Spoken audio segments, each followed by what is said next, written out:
Damryung mengalahkan ketiga orang berpakaian hitam yang hendak menangkap Si Hwa. Ia dan Si Hwa melarikan diri. Mereka kembali ke kota bersama. Pada malam hari, Damryung membawa Si Hwa ke kediamannya.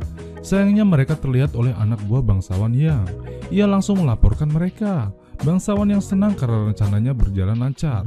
Putri Duyung sudah masuk ke kota mereka. Sekarang tinggal menunggu terjadinya bencana agar rakyat semakin percaya pada rumor yang mereka sebar. Kebetulan pada saat itu, ada seorang pedagang yang marah pada bangsawan Yang karena sudah menahan kapal mereka dan memaksa mereka menginap di penginapan bangsawan Yang dengan biaya yang mahal. Keesokan harinya, pedagang tersebut ditemukan tewas di pinggir pantai. Hasil pemeriksaan menunjukkan pada jasad pedagang tersebut tidak ditemukan tanda pemukulan, pencekikan maupun tanda keracunan. Juga tidak ada riwayat penyakit sebelumnya. Salah satu pejabat kota memberitahu Damryung kalau beredar rumor bahwa kutukan Putri Duyung yang menyebabkan kematian pedagang tersebut, dan rakyat sangat ketakutan. Ia menyarankan agar penyelidikan segera diselesaikan dan mayat itu segera dikubur untuk meredam kepanikan rakyat.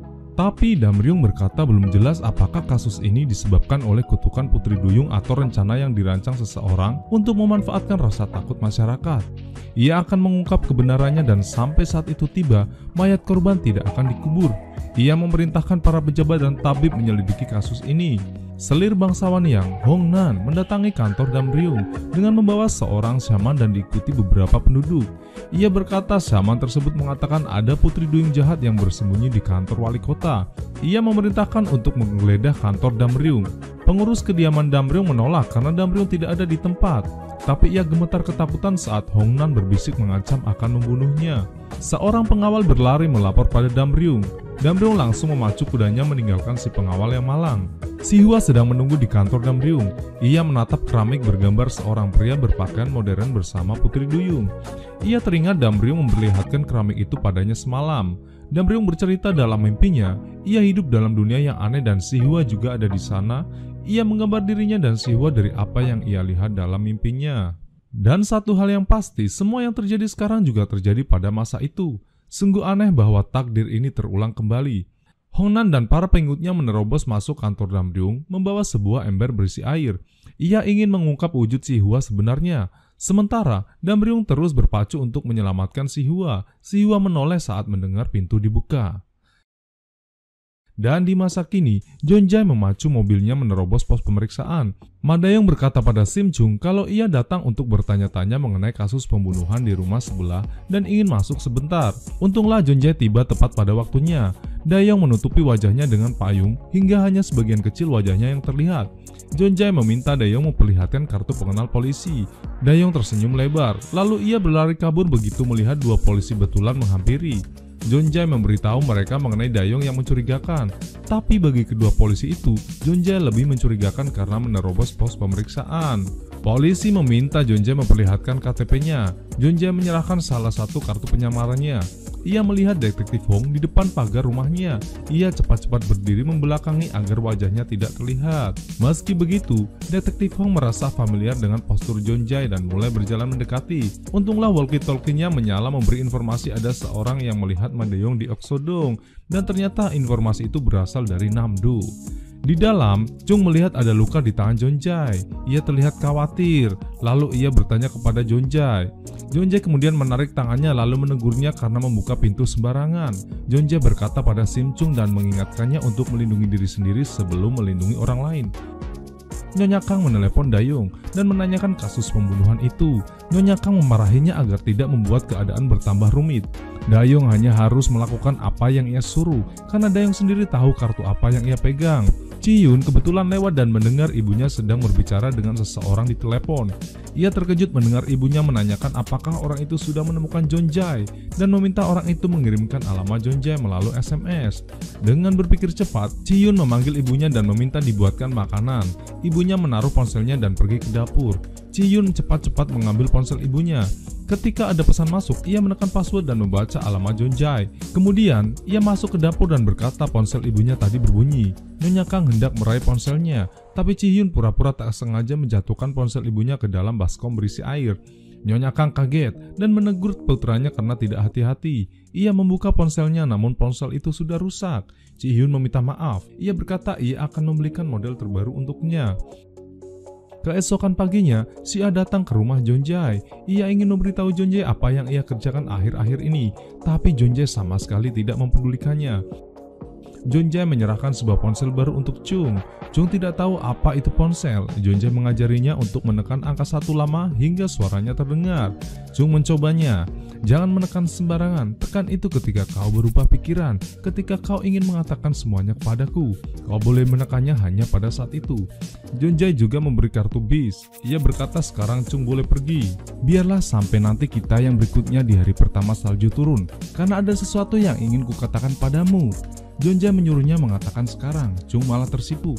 Ia berkata ia tidak bisa mengatakannya sekarang, dan tempat mereka bertemu berikutnya adalah di Menara Namsan. Jonjai tidak mau, tempat itu sangat ramai pada hari bersalju. Tapi ada sesuatu yang harus kukatakan padamu, dan akhirnya Jonjai berjanji. Ia berdiri dan menyuruh Chung pergi. Dengan sedih Chung akhirnya pergi. Di luar ia sempat melihat ke balkon. Jonjai melihatnya dengan dingin, lalu cepat-cepat masuk ke dalam. Jonjai cepat-cepat kembali ke balkon dan memeriksa ponselnya. Ternyata ia sudah menyalakan pelacak GPS pada ponsel Chung. Namdo dan Tae-o telah kembali. Mereka memprotes Jonjai karena mengusir Chung di cuaca sedingin ini. Jonjai meninggalkan mereka dan diam-diam mengecek ponselnya untuk mengetahui di mana Chung berada. Ia terkejut melihat Chung bergerak ke Gangnam. Ia segera berganti pakaian dan memberitahu Namdo dan Tae-o kalau ia akan ke Gangnam. Namdo berseru sekarang bukan saatnya untuk ke Gangnam karena ia sudah menemukan target berikutnya. Jonjai tidak mempedulikannya dan ia tetap pergi. Ternyata wanita yang menjadi target Namdo adalah Jinjo. Jinjo dan Yoran membawa anjingnya ke pet shop. Pegawai di sana malah menyapa Yoran sebagai nyonya dan mengacuhkan Jinjo. Jinjo mengira itu terjadi karena Yoran memegangi tas mahalnya, sementara ia menggendong anjingnya. Maka ia menyuruh Yoran menggendong anjingnya, dan tetap saja pelayan itu memanggil Yoran sebagai nyonya. Sepulangnya dari pet shop, ia membereskan seluruh pakaiannya dan menyuruh Yoran membawa semua pakaian itu ke tempat pembuangan. Yoran berjalan lesu ke tempat pembuangan. Ia tak menyadari sebuah mobil yang membawa Nyonya Kang berjalan melewatinya. Nyonya Kang ternyata pergi ke rumah Jinjo untuk mengembalikan wadah makanan. Jinjo menanyakan pendapatnya soal makanan yang ia kirim. Nyonya Kang berkata suaminya sudah lama tidak nafsu makan, tapi ia bisa memakan makanan kemarin. Sim Chung bertemu kembali dengan gelandangan keren Hong Jin Kyung dan mereka bersama-sama memilih baju yang tadi ditinggalkan Yoran. Ia menceritakan apa yang dialaminya. Sim Chung ingin mendapatkan uang dan memberikannya kepada Jonjai. Hong Jin Kyung mengajarinya cara untuk mendapatkan uang dengan membagikan brosur dari seorang bos. Jonjai mencari-cari Chung berbekal GPS di ponselnya. Ia menemukan Chung sedang sibuk membagikan brosur. Ia buru-buru bersembunyi agar tidak terlihat. Ia melihat Chung yang berusaha membagikan brosur tapi tidak berhasil satupun. Tapi ia kesal karena melihat bos Chung memarahinya dan dia diancam tidak akan diberi uang. Chung masih kesulitan membagikan brosur. Tiba-tiba sekelompok anak sekolah meminta brosurnya, bahkan ada yang meminta lebih dari satu. Dengan senang hati Chung memberikan brosurnya pada mereka. Para pelajar itu membawa brosur mereka pada Jonjai dan ternyata Jonjai membeli brosur itu dengan harga 1000 won. Berikutnya, seorang pria muda berpakaian rapi mendekati Chung dan berkata Chung adalah tipenya. Chung mengeluarkan ponsel dan ponsel itu ternyata berbunyi. Ia mengangkatnya dan sangat gembira begitu mendengar suara Jonjai. Aku lupa memberitahu sesuatu. Jika seseorang menanyakan nomor teleponmu, jangan berikan. Chung bertanya, kenapa? Apanya yang kenapa? Mereka itu laki-laki jahat. Jika laki-laki macam itu mendekatimu, gigit saja mereka. Chung memperlihatkan giginya sambil melotot. Pria itu minta maaf dan pergi ketakutan. Chung bertanya pada Jonjai ada di mana, dan tiba-tiba gerobak makanan tempat Jonjai berlindung dibawa pergi pemiliknya. Chung melihatnya dan memanggil-manggil Jonjai dengan gembira. Jonjai pura-pura kaget melihat Chung. Kenapa kau datang? Tanya Sim Chung. Jonjai berkata, Seoul itu sebenarnya sebesar telapak tangan, jadi bisa saja bertemu orang yang mereka kenal secara kebetulan. Ji-hyun bersama ayah tirinya, Presdir Ho. Ia menanyakan kabar Jonjai dan ingin membantu mencari Jonjai. Tidak usah, untuk apa kau melakukannya, kata Presdir Ho. Madayong mendekati Chung lalu mengulurkan tangannya meminta brosur. Chung hendak memberikan brosur, lalu ia menarik tangannya melihat wajah Madayong. Kau memakai topi lagi, tanyanya. Dayong tertegun karena Chung mengenalinya. Tiba-tiba turun hujan hingga Chung lari untuk mencari tempat berteduh. Ji-hyun memarkir mobilnya di dekat rumah Jonjai. Radio memberitakan akan turun salju setelah hujan. Chung berteduh di depan sebuah tempat les ketika salju mulai turun dan bertemu Yona, anak kecil yang dulu pernah memberinya uang. Chung bertanya apakah ini salju pertama. Yona mengiyakan. Ia berkata apa bagusnya salju. Chung berkata ia harus pergi ke Menara Namsan. Yona bertanya, apakah Chung akan menemui Jonjae? Bagaimana kau tahu? Ternyata Yona bisa mendengar apa yang Chung katakan di dalam hati. Ia berkata Chung bisa naik taksi atau bis untuk menuju ke Namsan. Chung berterima kasih dan berpamitan. Jonjae melihat dari GPS-nya kalau Chung bergerak menuju Namsan. Jonjae pergi dengan mobilnya. Diam-diam Ji-hyun membuntuti di belakangnya. Chung turun dari bis dan tersenyum melihat Menara Namsan yang sudah dekat. Sementara mobil Jonjae telah memasuki pintu masuk. Ia tidak melihat Chung yang berjalan di persimpangan jalan. Chung terus melihat ke atas arah Menara Namsan. Tiba-tiba ia ditabrak. Brosurnya berterbangan, Chung terbaring di jalanan. Jonjae tidak melihat kejadian itu karena sudah masuk ke area Namsan. Ji-hyun keluar dari mobilnya, nampak syok menyadari ia telah menabrak orang. Jonjae tiba di Menara Namsan. Ia tersenyum meski kedinginan dan bertanya-tanya di mana Chung. Ketika Si-hwa ditangkap bangsawan yang pertama kali, anak-anak kota berkerumun untuk melihatnya. Si-hwa melihat mereka dan meminta tolong. Seorang anak mendengar permintaan tolong itu, sementara anak lain tidak ada yang mendengar. Dia adalah Yona, zaman Joseon. Dan sekarang Yona berdiri di balkon rumahnya dan menatap ke arah Menara Namsan.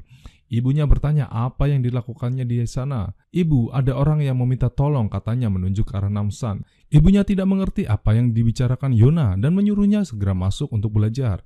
Yona masuk namun ia menoleh ke arah Namsan.